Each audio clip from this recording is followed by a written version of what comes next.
Jornalismo Bandeirantes. No começo deste mês, Francisco Macena da Silva, secretário executivo do Ministério do Trabalho,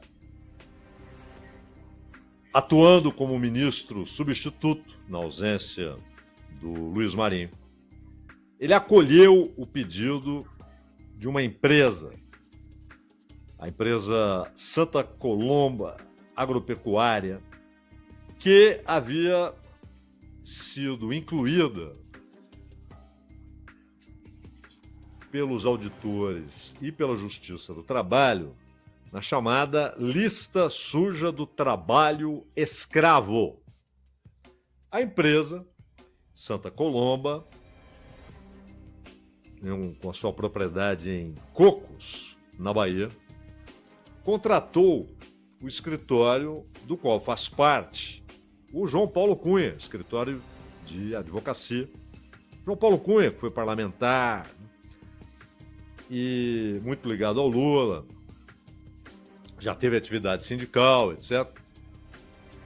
E eles entraram com esse pedido para que o ministro do Trabalho, e aí, nesse caso específico, o secretário executivo da pasta, acolhesse o pedido e assumisse para si a competência de decidir sobre a autuação que foi feita em novembro de 2020, há quase 2 anos. Eles chamam isso de avocação, né? Tecnicamente, é a decisão de um ministro do Trabalho chamar para si a decisão e, ao avocar, ele suspende imediata e automaticamente a inserção da empresa no cadastro do governo federal, um cadastro inaugurado em 2003 e que trata exatamente de casos onde há denúncia de trabalho escravo. E essa possibilidade de avocação, ela existe. Ela está na CLT de 1943. Mas nunca ocorreu a avocação desta maneira, porque não houve nenhuma demonstração de irregularidade, de abuso de autoridade por parte dos fiscais e dos auditores. Mas a empresa pode ser culpada, pode ser inocente. Isso é um assunto que tem de passar pelo judiciário. É o judiciário que analisa provas, que analisa circunstâncias, que analisa os argumentos da defesa, os argumentos da promotoria e diz, então, qual é a sua decisão. Não é? Mas o que chama a atenção é a decisão de avocar, de um ministério chamar para si e usar aquilo que estava na CLT para interromper a tramitação natural, normal de um processo. É uma interferência, mais do que isso, é uma intervenção que está contida, claro, nessa avocação. Então, o escritório diz que não tem nada a ver, não é por causa da influência do João Paulo Cunha, e que apenas apresentou ali aquilo que a lei permite. Não há dúvida que a lei permite. Mas chama a atenção o ineditismo. E já não há ineditismo porque há um segundo caso. Um segundo caso relacionado à empresa que fornecia frango para a JBS. Esse é um ponto importante. Aqui há uma sequência que deve ser seguida. Porque auditores fiscais do trabalho, existe inclusive uma associação nacional desses auditores fiscais do trabalho, ela entrou no final de setembro com uma arguição de descumprimento de preceito fundamental, a DPF, no Supremo Tribunal Federal, para que o Supremo declare, esse é o pedido, a inconstitucionalidade do artigo 638 desse decreto-lei contido na CLT, decreto-lei 5.452, que permitiu que agora o ministro, agora já não é mais o secretário executivo, mas o próprio ministro Luiz Marinho, assumisse um processo administrativo contra a Seara JBS Aves, do grupo JBS. A empresa foi autuada em maio por trabalho análogo à escravidão no Rio Grande do Sul. Informação que foi compartilhada por 2 dirigentes da associação, o coordenador-geral de política de classe, Jair Teixeira dos Reis, e o coordenador de relações institucionais, Mário Diniz. A DPF foi elaborada pelo escritório Gilbert Saar e Rodor Advogados. O artigo, vale ressaltar, permite sim que o ministro avoque ao seu exame a decisão.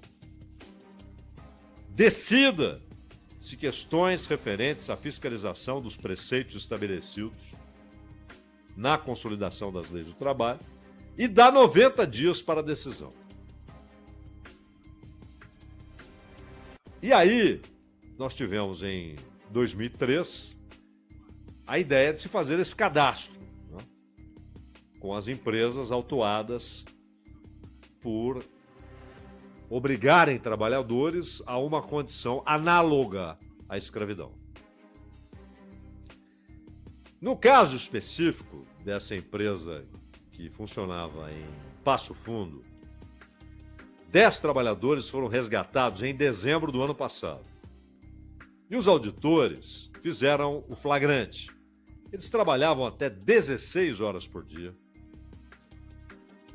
A alimentação era com frangos considerados fora do padrão pela empresa.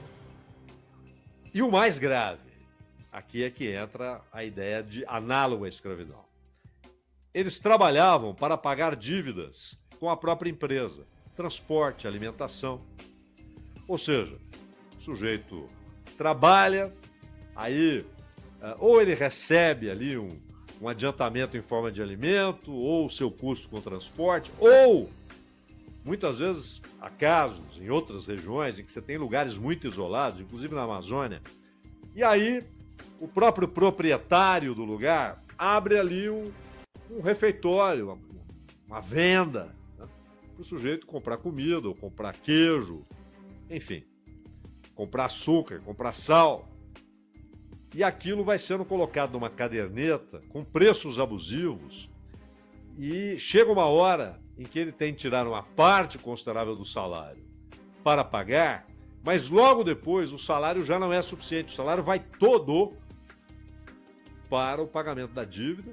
Ele precisa continuar comendo, a dívida vai crescendo, mais do que o salário pode suportar. E aí chega um momento em que ele nada recebe, continua devendo e paga com trabalho. Isso é análogo à escravidão. Ele é obrigado a comprar ali, chega um momento em que ele já não recebe salário, porque tudo que ele ganha vai para pagar aquela dívida, que continua crescendo, porque ele continua consumindo, a família, quando é o caso de levar a família, e passa a trabalhar de graça. Passa a trabalhar sem receber pela sua força de trabalho. E o mais importante, perde a liberdade de simplesmente dizer, vou embora. Não quero mais. Vou embora. Muitas vezes com retenção de documentos, da carteira, E nesse caso específico, eles haviam sido contratados por uma terceirizada, uma empresa MRJ, que é prestadora de serviços. Mas a unidade da JBS foi classificada pelos auditores como principal responsável pelas infrações, quando não pela solidariedade intrínseca, né? Em razão do que teria sido feito pela terceirizada. Ora, a empresa alega, olha, já suspendi o contrato com essa empresa, não concordamos com isso. Perfeito, isso vai ser analisado. Não é uma condenação irrevogável, é um processo, o nome já diz, é um processo, algo que caminha, que tramita, até que haja uma conclusão, o seu fim, o seu desfecho. Isso sempre cabe ao judiciário, ainda que, em certos assuntos, com setores específicos do judiciário, como é o caso da Justiça do Trabalho. Porém, a empresa pediu, por intermédio do escritório de advocacia, claro, para que Luiz Marinho avocasse, ou seja, matasse no peito, chamasse para si. O Luiz Marinho pediu um parecer da Advocacia Geral da União. Bom, a parte da Advocacia Geral da União que trabalha diretamente com o Ministério do Trabalho e Emprego. E eles disseram, ó, pode. E de fato pode, está na lei. Está na lei. A CLT traz essa permissão. A questão é o que especificamente levou o Marinho a avocar esse caso. Especificamente esse caso. E a partir daí, ter a condição solitária de tomar uma decisão. Claro que ele tem um prazo, tem de se manifestar, tem de apresentar argumentos, mas é uma avocação. Esse é o problema central. E aí é preciso, sobretudo, porque, repito, as empresas podem ser inocentes, né? Isso é o processo que determina perante o judiciário. O judiciário vai dar a palavra final. Mas o mais importante é que se defina, nesse caso é importante, por que essa decisão seletiva, essa avocação seletiva. Há vários e vários casos onde essa demanda é apresentada. Por que alguns casos recebem a avocação? E nesse caso, 2 especificamente. É claramente a cordialidade do Estado se manifestando em relação a determinados grupos, determinados parceiros, amigos do rei. Mas até a expressão amigos do rei é duvidosa, porque a questão é quem é o rei de fato. Quem é o rei de fato? É o Estado? O Estado é o rei e essas oligarquias são amigas do rei? Ou as oligarquias é que reinam? Naquela visão de Aristóteles, né? De que os tipos de regime, a monarquia, o que pode estraçalhar a monarquia, maculá-la, a tirania. Aí vem a aristocracia, o que pode degenerar a aristocracia, a oligarquia. E a democracia, o que pode degenerar a democracia, a demagogia, dizia Aristóteles. Mas aqui você tem, em tese, uma democracia, mas uma aristocracia que trabalha o que é natural nas leis do capitalismo, trabalha na formação de aristocracias econômicas, aristocracias burguesas. E aí a formação da plutocracia, ou seja, quem de fato dirige o Estado. O Estado como superestrutura, o Estado como expressão política e jurídica da dominação econômica, do poder econômico, que define as relações econômicas e as relações de trabalho, entre capital e trabalho. E define a apropriação da riqueza e, nos tempos recentes, desde a última parte ali do século XIX e avançando como um sistema cada vez mais sofisticado no século XX e sofisticadíssimo e tecnológico no século XXI, de apropriação de riqueza por intermédio da dívida pública. Mas o Estado tem um papel tão importante, isso faz com que aqueles que o ocupam provisoriamente, os governos, que eles tenham naquele período prestígio, poder, porque eles devem responder a essa cadeia de comando.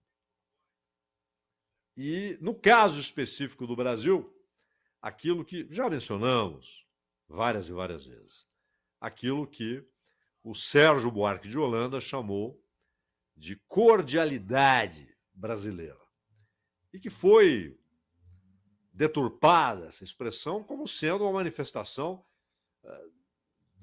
do ethos do povo brasileiro. Não, ele se referia às elites brasileiras, política, financeira, econômica, acadêmica, intelectual. Essas elites são cordiais nas relações do poder,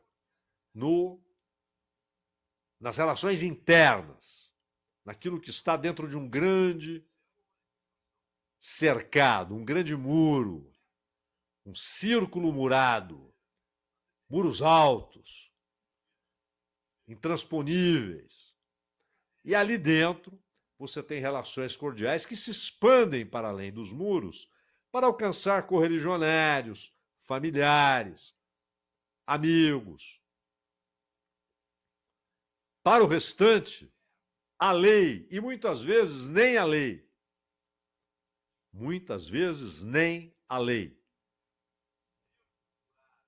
Nada resta senão a opressão que é realizada pelo Estado, mas que não parte dele. Ele é instrumento disso. E lá dentro, as relações cordiais mencionadas pelo Sérgio Buarque de Holanda. Dos favores.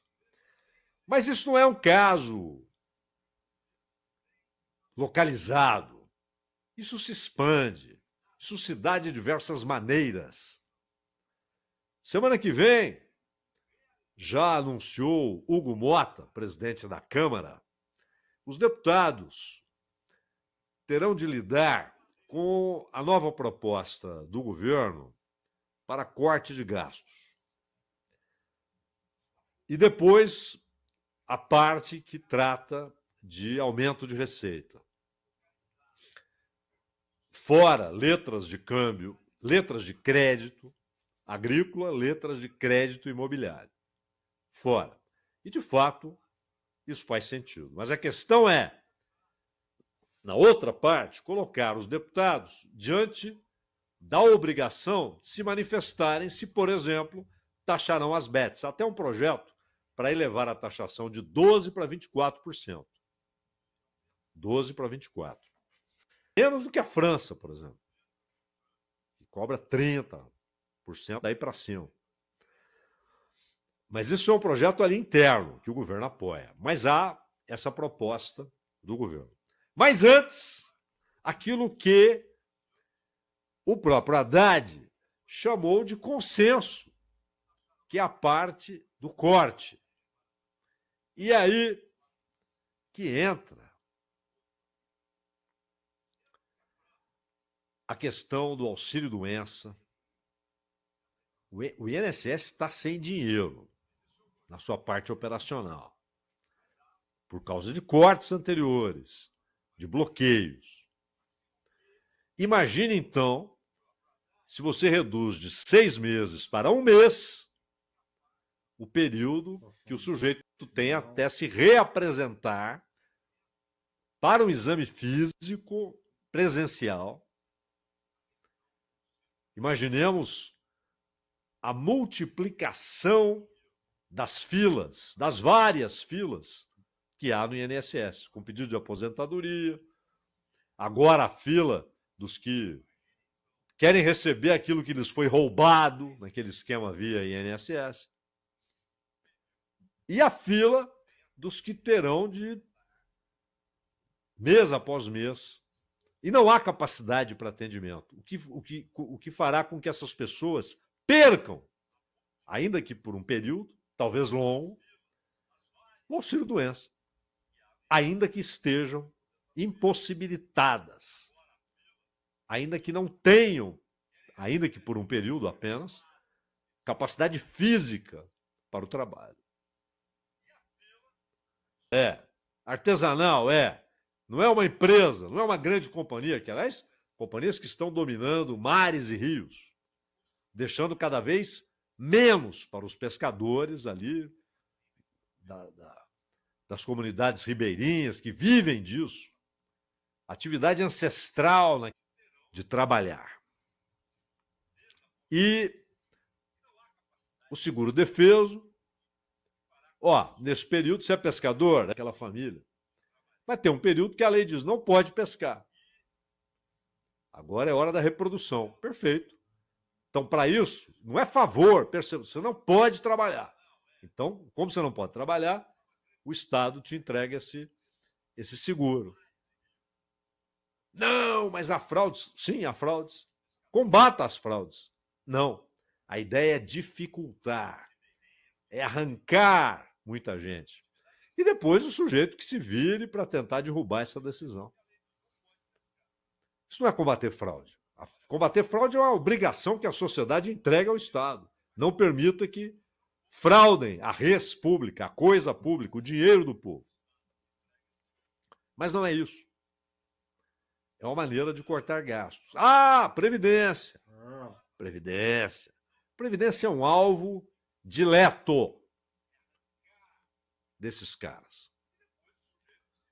De progressistas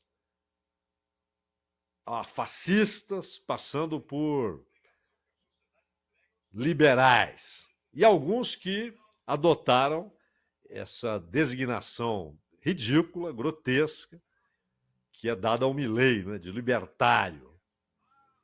O Milei não é um libertário, certamente. Então, há a questão, finalmente, do Fundeb. E, mais do que isso, do piso que a Constituição estabelece relativo ao aumento da arrecadação do piso para educação e saúde. A ideia é jogar o pé de meia como parte dos recursos que devem ser contabilizados como cumprimento do piso. Ou seja, o ataque a trabalhadores, aos pobres, aos que dependem, e a maioria esmagadora não porque querem, mas porque essa é a construção da história brasileira, que os empurrou para essa condição. A toda a comunidade pobre da Zona Sul. Exato. E aí, é fácil atacá-los. Mas naquele círculo murado, muros altos, ali a relação é de cordialidade permanente. Meu caro. É o Estado servindo aos patrões, aos seus patrões, aos proprietários do Estado.